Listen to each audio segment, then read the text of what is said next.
Assalamualaikum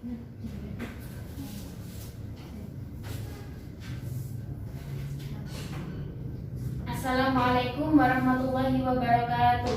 Waalaikumsalam warahmatullahi wabarakatuh.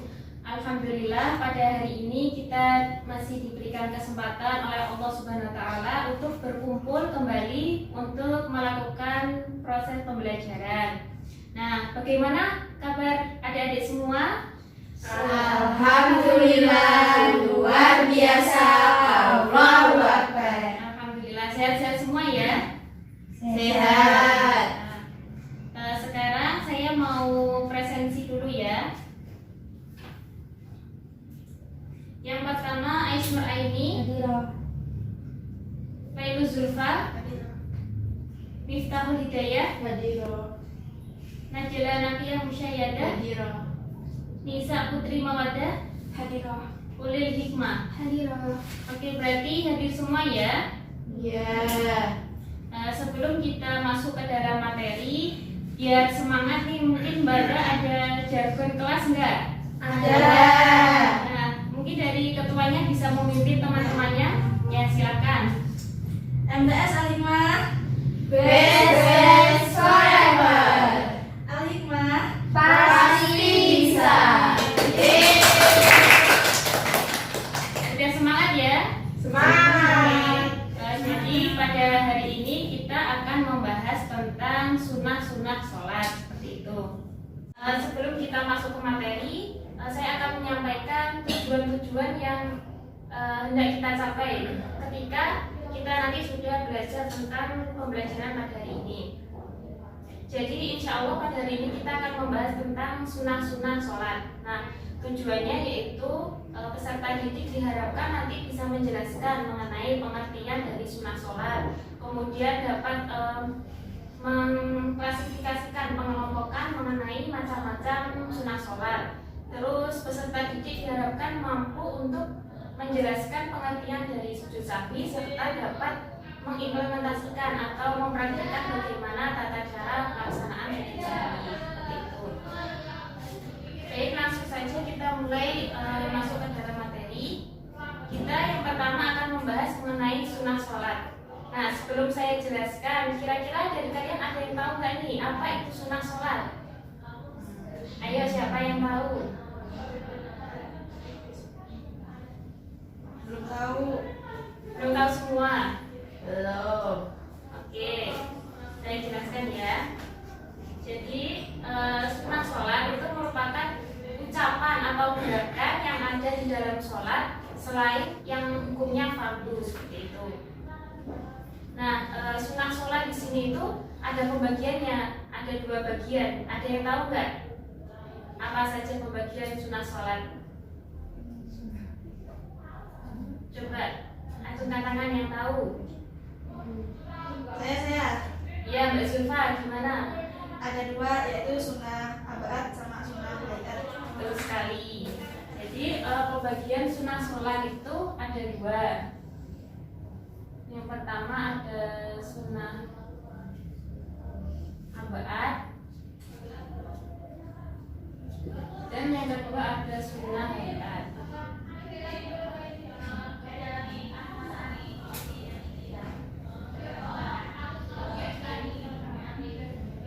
Nah, kita akan membahas yang pertama dulu, sunnah abad.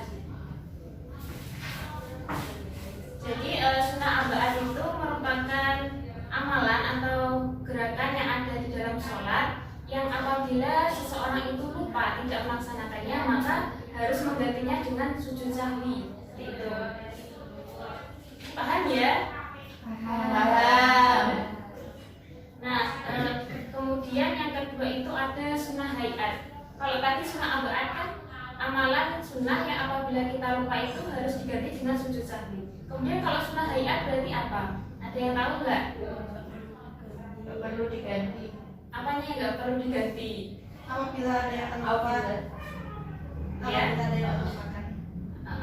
Jadi sunnah hayat itu kebalikan dari sunnah abad. Amalan sunnah yang apabila kita lupa tidak melaksanakannya, maka tidak diharuskan untuk menggantinya dengan sujud sahwi. Nah, kemudian apa saja pembagian dari ini sunnah abaat dan sunnah hayat. Nah, yang pertama yaitu pembagian amalan sunnah abaat. Jadi yang pertama sunnah abaat, di sini ada tasyahud awal.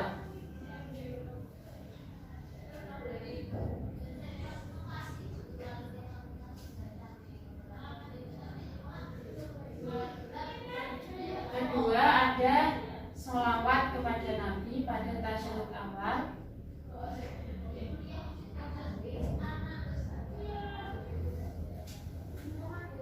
Ketiga ada sholawat atas keluarga Nabi.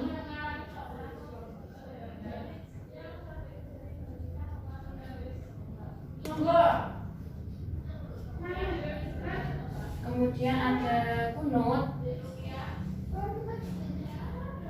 saat sholat subuh.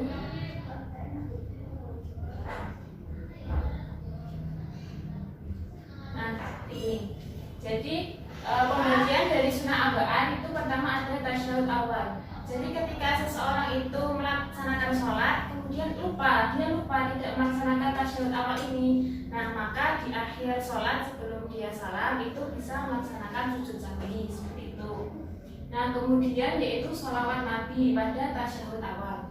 Kan pada bacaan tahiyat itu ada sholawat Allahumma sholli ala sayyidina Muhammad. Nah, ketika seseorang itu lupa tidak membaca itu, maka diharuskan untuk menggantinya dengan sujud sahwi. Kemudian ada sholawat atas keluarga Nabi, yaitu yang wala ali sayyidina Muhammad. Itu juga ketika lupa tidak mengucapkan itu, maka digantikan dengan sujud sahwi. Nah, yang ini ada kunut pada sholat subuh. Itu juga ketika kita lupa tidak membaca kunut, maka harus digantikan dengan sujud sahwi seperti itu. Nah, kemudian ada sunnah hayat, pembagian dari sunnah hayat. Yang pertama ini ada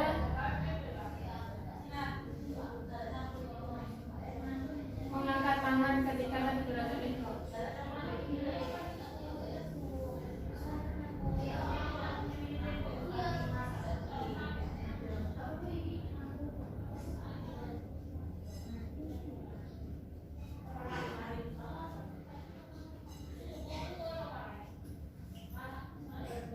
Kemudian ada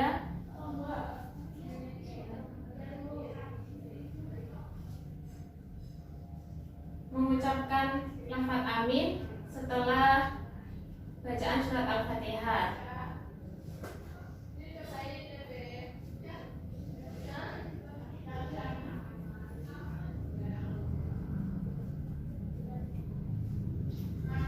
Selanjutnya saya bacakan saja ya. Kemudian ada itu membaca doa iftitah, itu juga masuk sunnah hayat. Kemudian memandang ke tempat sujud. Kalau sholat biasanya lihat ke tempat sujud, itu juga hukumnya sunnah hayat. Kemudian ada meletakkan tangan kanan di atas tangan kiri ketika habis takbiratul ihram, itu kan seperti ini. Nah, itu juga termasuk sunnah hayat. Jadi ketika kita tidak melaksanakan itu, maka tidak perlu digantikan dengan sujud sahwi. Nah, dari sini mungkin ada yang ditanyakan atau ada yang belum dipahami. Saya. Oh iya, Mbak Zulfa, silakan. Saya mau tanya, kalau pas sholat itu tanpa matanya terpejam tuh boleh nggak? Oh gitu. Sepengetahuan saya dulu guru saya pernah menjelaskan lebih baik itu ketika kita sholat matanya terbuka. Soalnya terkadang ketika kita menutup mata itu pikirannya kemana-mana seperti itu. Kecuali kalau dengan menutup mata itu orang tersebut bisa lebih khusyuk dalam sholat seperti itu, maka tidak apa-apa. Ada yang ditanyakan lagi? Sunnah apa ada lagi nggak? Gimana? Sunnah apa? Sunnah abaat. Oh, untuk sunnah abaat cuma ada 4 ini: tasyahud awal, sholawat Nabi, kemudian sholawat atas keluarga Nabi, dan kunut. Ada yang ditanyakan lagi? Atau sudah? Sudah. Oke, kita lanjut. Setelah kita membahas mengenai pembagian sunnah, yaitu sunnah abad, sunnah hayat, serta macam-macam amalannya, kalian sudah paham semua ya? Insya Allah. Oke, di sini kan ada 6 siswa. Saya akan membagi menjadi 3 kelompok. Nanti saya akan bagikan ini kertas, ada tabel pembagian mengenai sunnah abad dan sunnah hayat. Nah, di bawahnya nanti kan ada macam-macam amalan sunnahnya.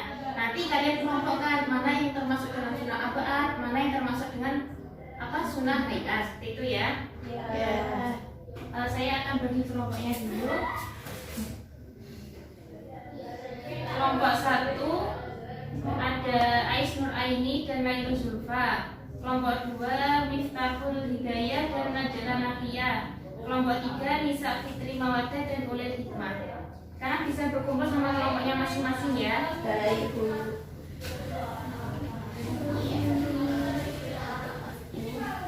Nanti ditulis nama kelompoknya ya. Iya.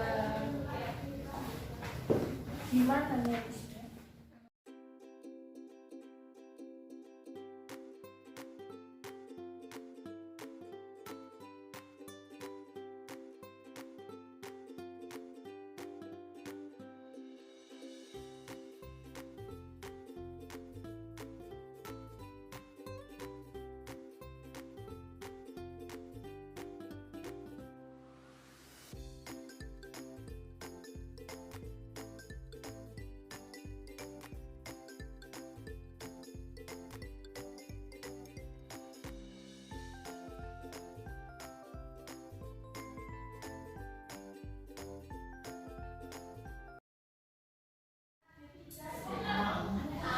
Baik, apa sudah selesai kerjainnya? Belum. Ada yang belum? Coba saya kasih waktu 1 menit lagi ya. Siap. Nanti kalau sudah selesai ya. Iya, Bu. Sudah. Sudah. Oke, sekarang perwakilan dari setiap kelompok maju ke depan ya untuk membacakan hasil kerjaannya. Silakan dari kelompok 1, kelompoknya Mbak Ais dan Mbak Zulfa. Siapa yang mau maju? Saya. Mbak Zulfa, silakan.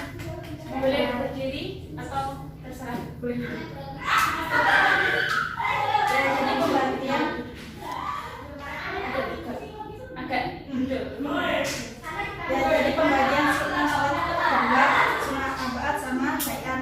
Nah, sunnah abad itu ada tasawuf awal, terus membaca sholat pada tasawuf awal, terus membaca kunut pada sholat subuh, terus membaca sholawat atas keluarga Nabi pada tasawuf akhir. Terus yang kedua ada sunnah hayat. Yang pertama menjelaskan suara pada 2 rakaat terus mengucapkan lafal amin sesudah membaca surat Al-Fatihah. Lalu yang terakhir, lalu membaca surat lain setelah membaca Al-Fatihah. Terus yang terakhir ada membaca doa iftitah. Terima kasih. Silakan duduk kembali Mbak Zulfa. Kemudian kelompok 2, kelompoknya Mbak Mifta sama Mbak Najla. Siapa mau maju? Mbak Najla. Ya, silakan Mbak. Yang keras ya, biar teman-temannya bisa dengar. Saya perwakilan dari kelompok. Yang lain didengarkan ya. Saya perwakilan dari kelompok 2 akan membacakan hasil kerja kelompok kami. Pembagian sholat sunnah yaitu ada sunnah abad dan sunnah hayat. Yang termasuk sunnah abad yaitu yang pertama tasyahud awal, yang kedua membaca sholawat pada tasyahud awal, yang ketiga membaca kunut pada sholat subuh, dan yang keempat membaca sholawat atas keluarga Nabi pada tasyahud akhir. Kemudian dari sunnah hayat sendiri yaitu yang pertama membaca doa iftitah, yang kedua mengeraskan suara pada 2 rakaat awal sholat maghrib, isya, dan subuh, yang ketiga mengucapkan lafal amin sesudah membaca surat Al-Fatihah, dan yang keempat membaca surat lain setelah membaca Al-Fatihah. Sudah. Oke, terima kasih. Silakan kembali ke tempat. Kemudian kelompok 3, Mbak Lisa dan Mbak Ulin. Siapa yang mau maju? Oh iya, silakan. Mana? Yang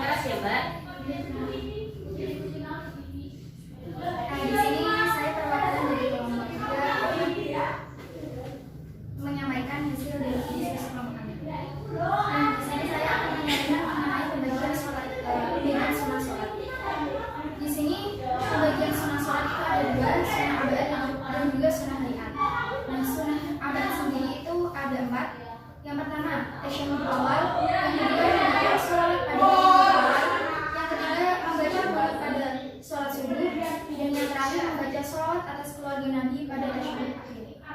Kemudian sunnah hayat. Yang pertama yaitu membaca doa iftitah. Yang kedua mengeraskan suara pada 2 rakaat awal sholat maghrib, isya dan juga subuh. Yang ketiga mengucapkan lafaz amin sesudah membaca surat Al-Fatihah. Setelah kita membahas tentang pembagian sunah-sunah sholat dan amalan-amalannya, sekarang kita akan membahas tentang sujud sahwi. Nah, dari kalian ada yang tahu nggak sujud sahwi itu apa? Belum tahu semua? Oke, saya jelaskan ya. Jadi sujud sahwi itu 2 sujud yang dilakukan sebelum kita salam atau bisa dilakukan sesudah sholat juga. Nah, sebab dilakukannya sujud sahwi itu karena seseorang itu melupakan tidak melakukan sunnah abad, atau bisa juga karena kelupaan rakaat atau lupa membaca doa yang lain seperti itu. Nah, dari kalian ada yang tahu nggak bagaimana tata cara pelaksanaan sujud sahwi? Belum tahu ya? Nah, di sini saya akan menampilkan sebuah video mengenai tata cara pelaksanaan sujud sahwi. Nanti kalian tonton dulu ya, kalian perhatikan.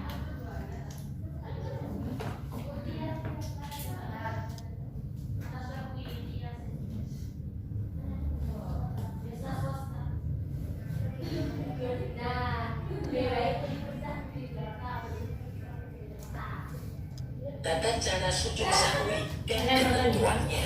Assalamualaikum warahmatullahi wabarakatuh. Sahabat Muslim hafizahullah. Salat tidak hanya memiliki syarat dan rukun, tetapi juga memiliki kesunahan-kesunahan. Kesunahan dalam salat ada 2, sunnah abad dan sunnah hayat. Sunnah tersebut menjadi bagian ba'du dari rukun salat. Di antara dalil disyariatkannya sujud sahwi adalah hadis berikut. Anna Rasulullah sallallahu alaihi wasallam qama fi salati dhuhri wa alaihi julus. Falamma atamma salata sajada sajdatayn yukabbiru fi kulli sajdah wa huwa jalis qabla an yusallim wa sajadahuma an-nasu ma'ahu makana ma nasiya min al-julus. Rawahu Muslim. Sunnah abad.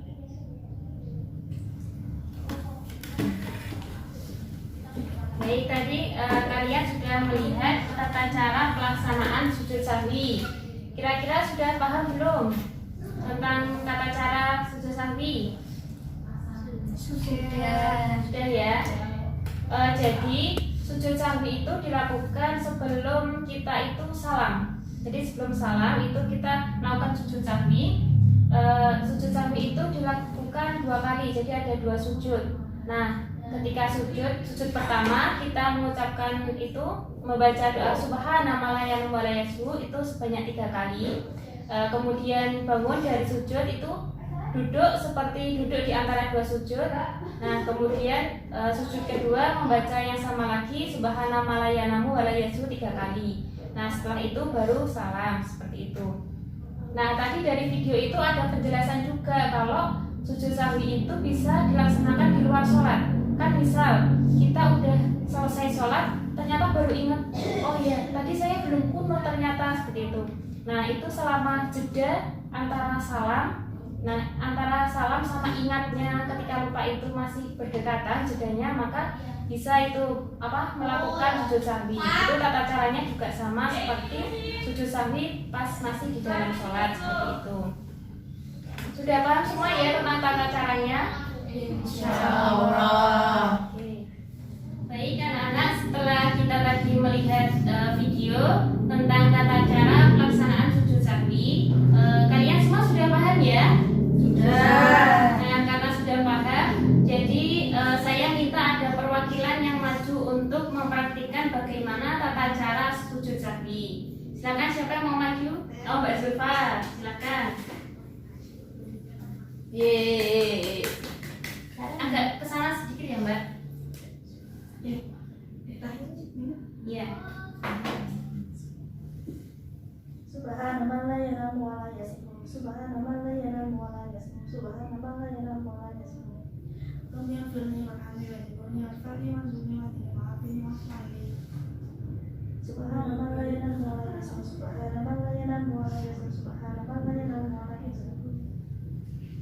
Assalamualaikum warahmatullahi wabarakatuh.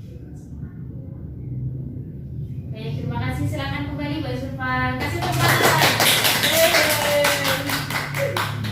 tangan. Tadi udah baik prakteknya Mbak Zulfa mengenai pelaksanaan sujud sahwi. Mungkin koreksinya tadi itu ya, ketika dari duduk mau kembali sujud itu mengucapkan Allahu Akbar seperti biasanya seperti itu. Diingat-ingat ya. Iya. Baik. Semuanya sudah bisa ya berarti tata cara pelaksanaan sujud sahwi? Sudah. Baik anak-anak, pada hari ini kita tadi sudah belajar mengenai sunnah-sunnah sholat serta pembagiannya. Tadi ada berapa pembagian sunnah sholat? Ada 2. Apa saja? Sunnah abaan dan sunnah hariat. Oke, sunnah abaan tadi apa penjelasannya, pengertiannya? Sunnah yang kalau nggak ngelakuin Ya. Kalau sunnah hayat tidak melakukan melakukan sama sekali. Nah, tadi kita juga belajar tentang tata cara pelaksanaan sujud sahwi. Sudah bisa semua ya? Sudah. Oke, dari pembelajaran yang kita lakukan tadi, apa ada pertanyaan atau ada yang belum dipahami dari kalian? Sudah paham semua ya? Baik. Setelah kita mempelajari tentang sunnah-sunnah sholat pada hari ini, insya Allah pada pertemuan selanjutnya kita akan belajar mengenai macam-macam sholat sunnah. Sholat sunnah itu ada apa saja seperti itu.